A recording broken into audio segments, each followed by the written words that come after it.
we are very fortunate today to be interviewing Mark Schneider. Mark Schneider has been the CEO of Nestlé since January 2017. As you all know, Nestlé is the world's largest food and beverage company with, in 2020, about 270,000 employees and over 80 billion Swiss francs of revenues, powered, of course, by an incredible portfolio of iconic brands, including Kit Kat chocolate bars, Purina pet food, and of course Perrier waters, and many more. Mark, you were the first external CEO hired by Nestlé in almost 100 years. You joined Nestlé from a healthcare group, Fresenius, which you had joined in 2001, and soon thereafter became CEO for the group. And of course, during that time, you were incredibly successful. Thank you again for making the time to be with us today, and also for welcoming us in this Nestlé facility. Well, thank you for having us on your program. Very happy to join. So, Mark, we're recording this interview at a time where hopefully we are starting to see a light at the end of the COVID crisis tunnel. And of course, for some countries in the world, this light is still a little bit far out, but hopefully in Europe, certainly it seems to be improving a bit. So two quick questions related to COVID. First, looking back over the last 18 months, what would you say Nestlé has done really well and maybe slightly less well? That's question one. Question two, looking forward, do you anticipate that this crisis will kind of end and we will return to some form of normalcy, or do you anticipate another scenario where we will have wave after wave after wave of variants, and this crisis will be with us, maybe at lower intensity, but for years to come? Yeah. Look, happy to comment. Of course, this crisis has consumed a whole lot of time and effort from all of us as private people, but of course also here with the company. I think in all modesty, Nestlé truly in this time rose to the challenge. Very early on, we articulated three key priorities. One was the health and safety of our people. That was directly linked to the second one, which is business continuity, like keeping the shelves stocked with critical food and beverage products at the time of this crisis. And the third one, since we knew full well that a food company like us was going to be less impacted than some other industries, from that position of privilege comes responsibility, and we wanted to be a good neighbor and always, wherever possible, give a helping hand to the communities around us. So in all three of these dimensions, I think the company has really delivered. It was gratifying to see how the decentralized structure was paying off, because while the priorities were the same, people in those regions found quite different answers to that challenge. And nonetheless, you know, against the backdrop of their specific environments, we were meeting those objectives really well. Now, in terms of what could have gone better, hindsight is always perfect, as you know. We did keep up supply chain quite well compared to our peers, but of course we did face outages here and there. Had we known that something like this is on the horizon, we probably would have prepared the supply chain better, run larger inventory levels and so forth. I think there's a common learning here for everyone, and that is everything was optimized for efficiency before. I think the virtue of having some extra reserves for a rainy day, I think that has come back with this crisis, and of course we also learned our lesson in that regards. Now, going forward, there's hope, you're right, through the vaccination programs, but this will be a protracted recovery from all I can see, at vastly different speeds, country by country, depending on the availability and adoption of vaccines. And then second, I think it's going to be a non-linear recovery in the sense that you will see some setbacks, whether that's some mutants or whether that's something else, I don't know. But clearly, you know, this is not what people maybe did hope in the beginning, and that is you get vaccinated, it's over. I think this will be a several-year process. It is often said that strategy starts with two fundamental questions: where to play and how to win. So let me start maybe with a few questions around where to play, which of course refers to Nestlé's portfolio of businesses. Now, under your leadership, the company has been reshaping the portfolio with a number of significant acquisitions and a number also of disposals over the last few years. One of the most visible acquisitions was the $7 billion coffee licensing deal with Starbucks. You were already very present and very successful in the coffee category. Tell us a bit more about the rationale for this deal. Sure. And look, coffee is our signature category. It's our largest category, and it happens to be a large, growing, and very attractive market, and one that really benefits from all sorts of areas of differentiation. The way you prepare coffee, different brands, and also temperature, like ready to drink, cold or hot. So there's plenty of ways here, and I think that also points to a wonderful future of ongoing product innovations, pipeline, and also differentiation from our competitors. We had a bit of a weakness in the North American market. We were very strong traditionally in Europe, our home market, Asia, and Latin America. But North America, we had a bit of a weaker market presence. Starbucks is the ultimate iconic US brand. And it also stood for a type of premium position that's very consistent with our approach. And hence, I think it was a match made in heaven, and couldn't be happy with how this project has been going. Wonderful. Now, Nestlé has been investing heavily in health science and in its health science units. And you've been developing a range of products for a range of health problems. You have also divested some businesses like Nestlé Skin Health, which maybe was too close to pharma. I guess there's a continuum between nutrition and pharma, and it seems that both sides seem to be converging somewhere in the middle. Where do you draw the line? How do you decide what's a good business for Nestlé and what maybe is too close to pharma?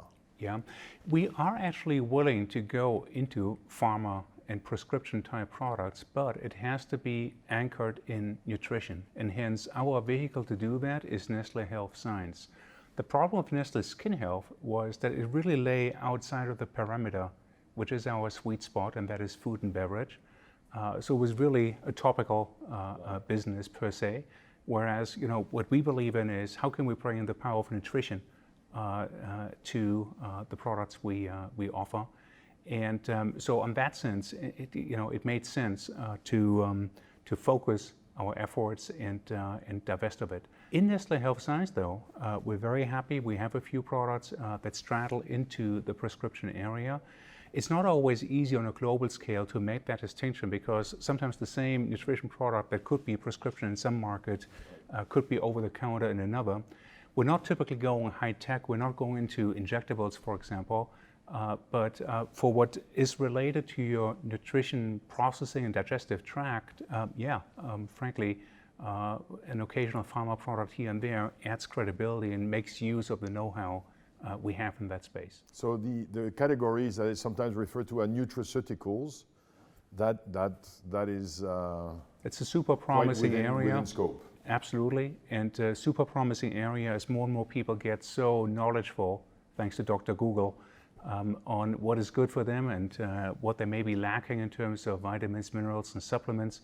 So we see major promise in this area.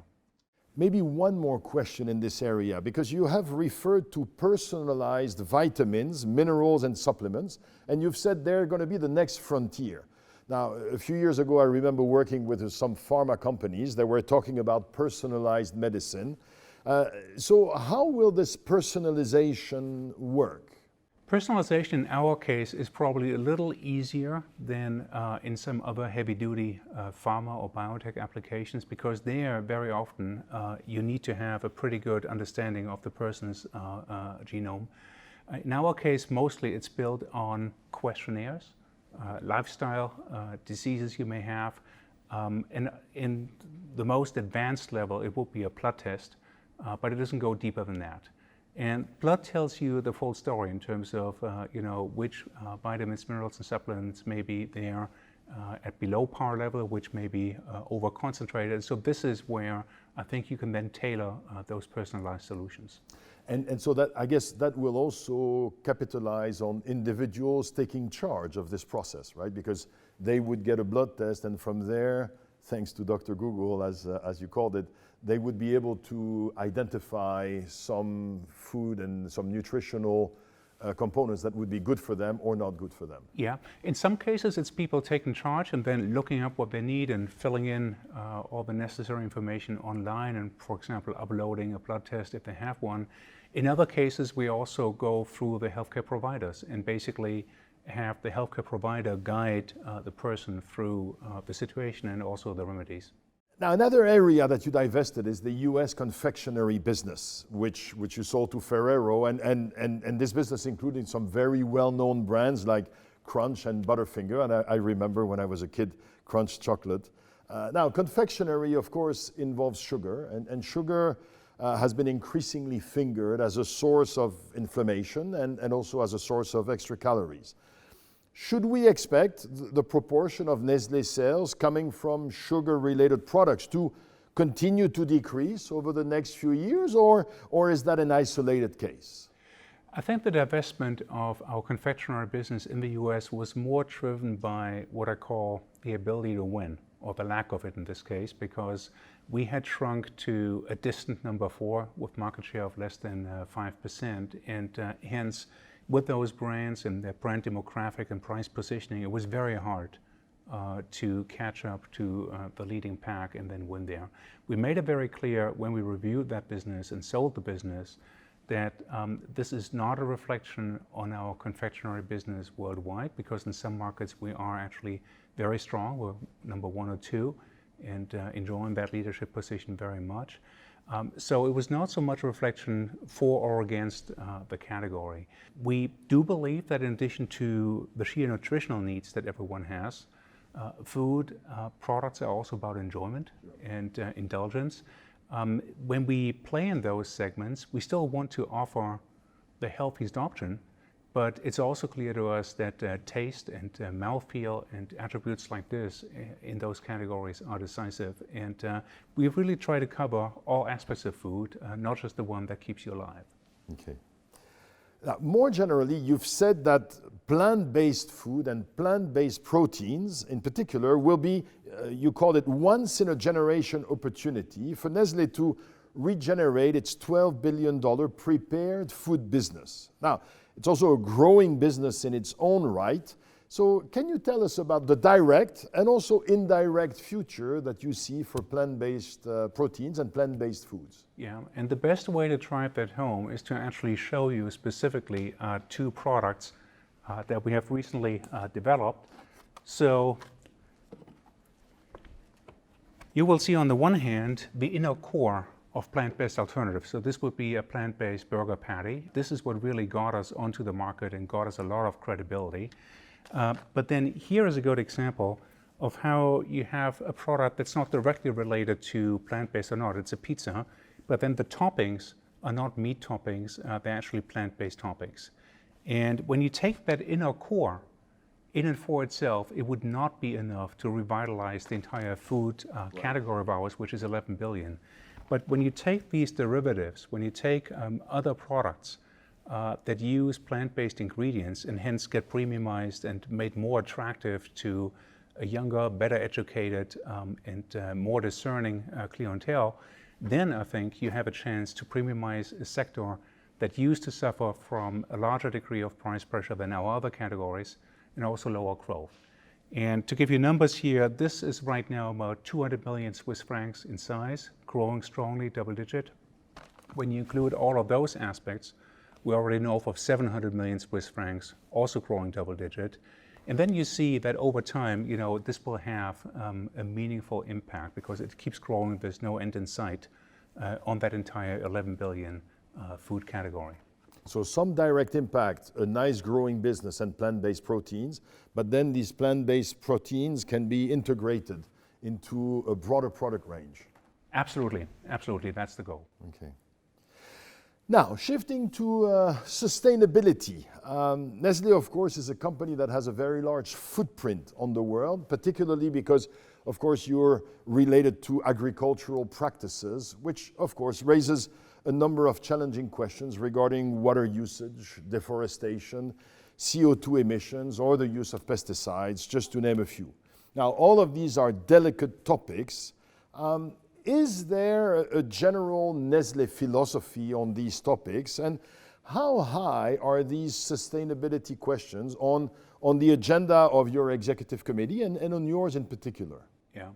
So let me start with the second part. They're very high on our agenda, both for the executive committee and for me personally. We are going through a significant change when it comes to how our consumers think about sustainability topics. From our consumer research, we know that the younger, the better educated, the more affluent consumers are, the more important those topics become. We're also living in a digital age where all of your sustainability practices sooner or later are fully transparent and known to the consumer.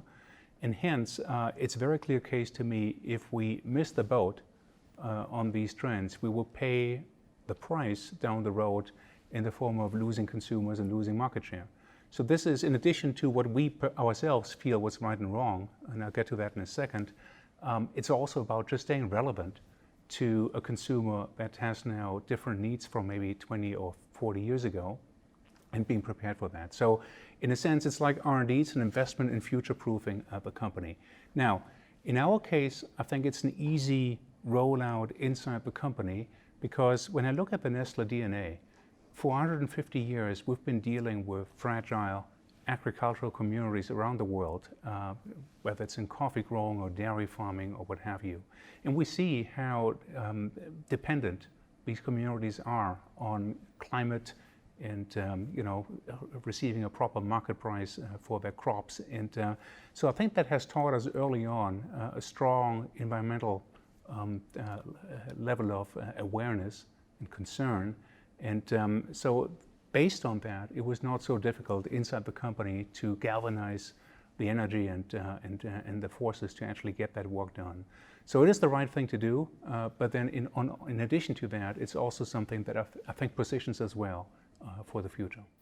I've also read you commenting on this, and you commented at the time not only on consumer evolving preferences, you also said that you felt that the regulatory context is going to change in a way that anyway will require companies to internalize the cost of their actions. Absolutely. So it's the consumer and the regulator that essentially make the business case for this. On the regulatory side, look, this is the first time that you have something on a high level that approaches regulatory convergence between the major North American economies, Europe and Asia. Between 2016 and 2020, when the US was not part of the Paris Agreement, they were missing in that equation. Before 2016, not all of the Asian economies were convinced that this is something they need to work on. Europe, I think, has been there for a longer period of time, but it's only with those three major blocks somehow going in a similar direction that you get momentum. The detailed solutions by country may look different, and also some of the timelines may look different, but the overall direction of travel is now aligned, and I think that creates a lot of powerful regulatory force.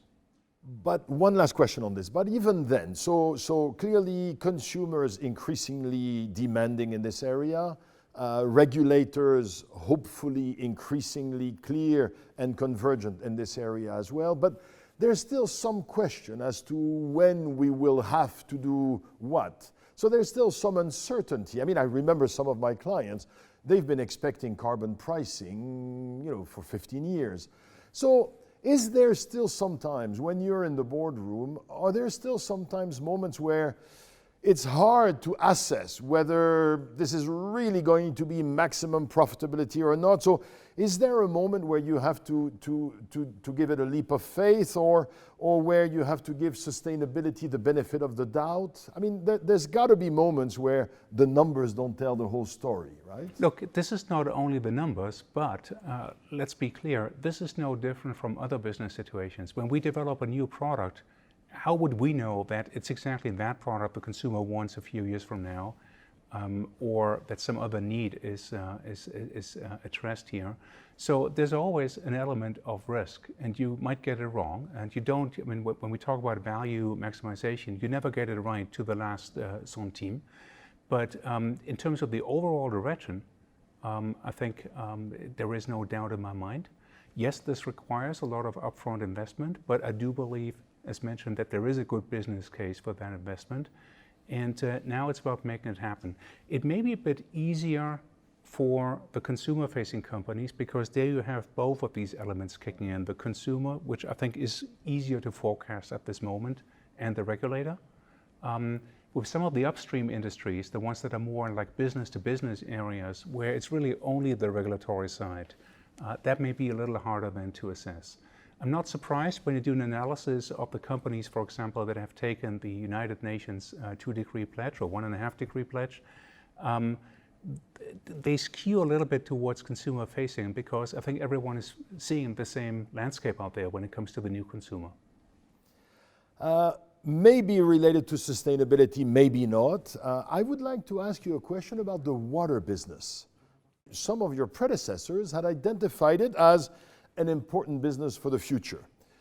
You just decided to sell off a significant part of that business. Why did you do that? Yeah, and for us, it is still one of the high growth businesses that we're very committed to. It just over the years became clearer that we were engaged in some segments of the waters business where it was increasingly hard to win. The most promising segments for us are clearly premium brands and also so-called functional water brands where we add some sort of vitamins, minerals, or supplements benefit to the actual water offering. In the lower price points, just plain undifferentiated still sparkling water, that's a segment around the world that's very competitive. And we found it increasingly hard to meet our stringent environmental criteria and at the same time be cost competitive. Hence, we're withdrawing to these more promising segments. But there, we've also invested recently. So we bought another brand, and so we'll keep expanding that business from that smaller base.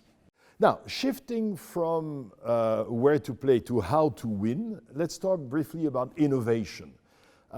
Innovation, of course, has always been an important topic, but you seem to have accelerated its role and its focus within Nestlé. So what does innovation mean for Nestlé today, and how has this changed over the last few years? So look, we're sitting here in the R&D accelerator, and with all the many product samples here, you're seeing the power of recent investments in R&D and the difference that they can bring to consumers. And to me, innovation is, in this day and age of complete price transparency, it's the new way of pricing. So people are happily paying up for something new and exciting that offers new additional benefits. For the same stock keeping unit as last year, frankly, you are hard pressed even to recoup inflation. And these days, remember, it's been only 10, 12, 13 years that consumers can stand somewhere in an aisle and basically instantly compare prices to the best available price online. Or when they start shopping online anyways, you have all sorts of crawlers that give you the best available price. So the pricing really comes from new and exciting products, not so much from pricing up the existing units. And one of the things I read you saying in the press is also that you've tried to accelerate the innovation process. And of course, you also have food safety concerns and constraints. But within those food safety constraints, you've tried to accelerate the innovation. It's two things. One is, of course, we're fully meeting the food safety requirements, but occasionally taking a risk and even going after something that may be slightly to the left or right of what our traditional core is, and just being more playful and running experiments. That's one. But then the other one that you're alluding to is reducing the cycle time from concept to store shelf. Remember, this is food, okay? So this is not high tech. This is not pharma that requires extensive clinical tests and regulatory approvals. So for most of these categories that are not subject to approvals, we should be able in 6 or 9 months to actually make it from an idea to an actual product that's out on the shelf. And in the past, that sometimes used to be 2 or 3 years. And you know, that sort of time frame people can build an entire new car. So it was clearly no longer competitive when we compared that to the best-in-class startup competitors, and we had to improve on this, and we did. So that I was about exactly to make sure that I confirmed this. So what you're saying is over the last few years, one of the significant differences is we've accelerated the cycle time in order to be able to innovate faster. And of course, I know one of the things that you had been attacked by increasingly were these small brands that were coming up with innovations. Yeah, okay. And that opens up a whole new arena. In addition to just keeping up with competition, it also allows you, while an event is still happening, to react to a changing market. So take COVID. Okay, so very clearly, when you look at the number of Google searches, there's a huge interest in everything related to immune boosting capabilities. We were able, from the beginning of the crisis to this winter, to get out a muggy soup that boosts the immune system and can rightfully make that claim. That sort of endeavor, to respond to a circumstance while it's happening, in the past with our development times would not have been possible, but now we did. Now, let me shift away from business to focus more on you as a leader. You're the CEO of one of the world's largest and most global companies. So, two sub-questions. One, what's the most fun about your job? And I'll let you define fun however you wish. And what's the most challenging part about your job? Yeah. So look, hands down, when it comes to the most fun is exactly what we're talking about here in the Development Center, and that is exploring and discussing and trying new products. So here again, going back to our burger, I can't tell you how many iterations we've had of this. I believe over the last 2 years, I probably had, I would guess conservatively, 50 of those. And I love every moment of that. And comparing this, sitting together with our colleagues, and then, making sure the product is just right. That's something I tremendously enjoy. And that plays out in so many other categories as well. And of course, with about 25,000 products in our company, as you can imagine, this is like being a kid in a toy store. So that's the part I really love. The part that is the hardest when you lead a company, no matter here or elsewhere, is when you're mulling over decisions where you know that there is no absolute right or wrong and no better or worse, but rather a difficult trade-off where a bit more of one means a bit less of the other, and finding and agonizing over getting the balance right. So thinking about environmental targets, as we see, quite a few of these, as worthy as they all are, tend to be opposed to each other. Right. So when you replace the plastic packaging for water with a returnable glass bottle, yes, you're reducing plastic packaging, but you're also increasing your CO2 emissions. And so then making those difficult judgment calls where you know that there's no absolute right or wrong, and where it's all about a viable compromise that works, those are the agonizing moments. Those are the moments where you also take the problem home with you, and where it kind of nags at you over time. Now, staying on the challenging aspect of the job, in 2017 and 2018, you and the company faced a so-called activist shareholder. And since then, many commentators have complimented you for the way you and the company handled it. More recently, over the last few weeks, one of your competitors also faced an activist shareholder, and of course for them the consequences were significantly less positive, and pretty much nobody has complimented them on the way they handled it. So tell us, what's the best way to handle activists or activist shareholders in particular? What are some of the do's and some of the don'ts? Yeah. Look, happy to comment, but let me also say in all modesty, not all activist shareholders are the same, and also not all company situations are the same. So there is no magic recipe here. It certainly helped that our business developed quite well, and so that of course diffuses a whole lot of potential tension. But overall, it's important to note that, activist or no, if someone invests their money in our company, in a serious amount of money, they deserve a dialogue, which is a principle that we have always upheld in our investor relations. And that means if these people want to engage, you have to engage too. And you have to do it in a constructive way. And if there's a difference of opinion, it's important not to get provoked, stay with the facts. Also dare sometimes to agree to disagree, but do it constructively. And basically make yourself accessible, make yourself also open, because no one knows it all, to advice that may be spot on, but remain firm on the principles that are important to us. And I think with that, and then of course the good development of the company and the share price over time, I think this is the best way to not only keep activist shareholders happy, but all shareholders happy. So I heard humility, that maybe we don't see everything. I heard courage to be challenged. I also heard try not to be provoked. Is there an aspect sometimes that it's hard? I've seen CEOs who sometimes took things very personally. How challenging is it not to take it personally? Look, you got to stay fact-based and you got to stay constructive. I mean, when we assess executive leadership, we always demand it from our people. Well, then, you know, the CEO has to live it too. And so it's all about fairness and being open, constructive. And then also, you know, keeping the things, because usually our investor relations dialogues are confidential. From our side, keeping them there, even if the other side occasionally may choose to make things public. From our side, you know, when an investor engages with us, we listen, but we also assure confidentiality. And one thing I heard in both of your answers is the importance of having a few principles that guide your action. Principles, of course, are important. When in doubt, principles can guide our selection of action. Essentially the principles on what is important for the company, because I mean, as much as shareholders can have wonderful additional ideas, I mean, the intimate knowledge about what's important to the company, I mean, that's essentially what you pay management for. And so we're closer to the situation, we spend more time on it, and so in the end, we are responsible for how decisions are taken, and also we stand responsible for the results.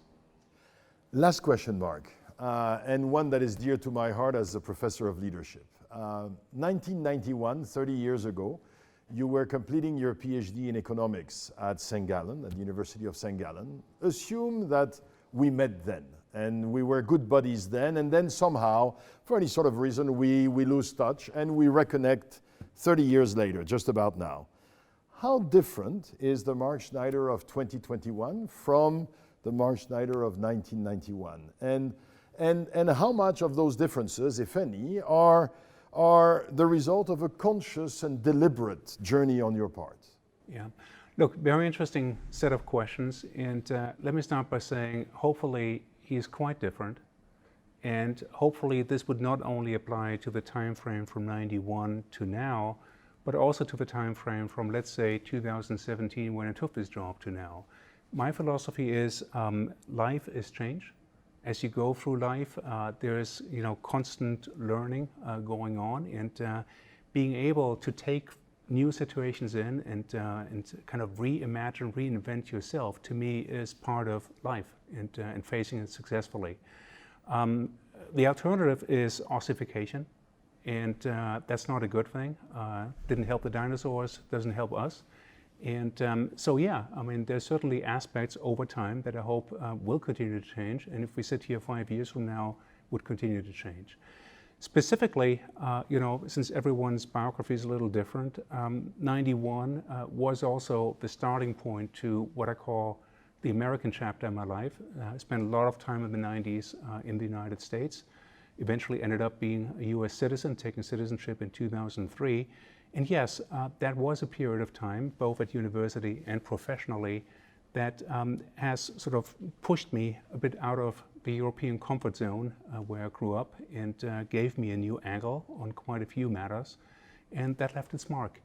That plus, of course, then all the ongoing experience through my jobs I've held and personal life. I mean, take as a good example the environmental discussion we had, where had you asked me 20, 30 years ago, I would have told you, look, I mean, obviously willing to listen, I'm not rejecting climate change, but do we really have the data? Well, now we do have the data, and being open to that and seeing it, and at some point, you know, when the time is right, based on the facts, to change your viewpoint and also your action plan. I think that to me is the essence of life, not only from a executive point of view, but also personally. Mark, thank you very much for making the time, and best wishes of continued success to you and Nestlé. Thank you.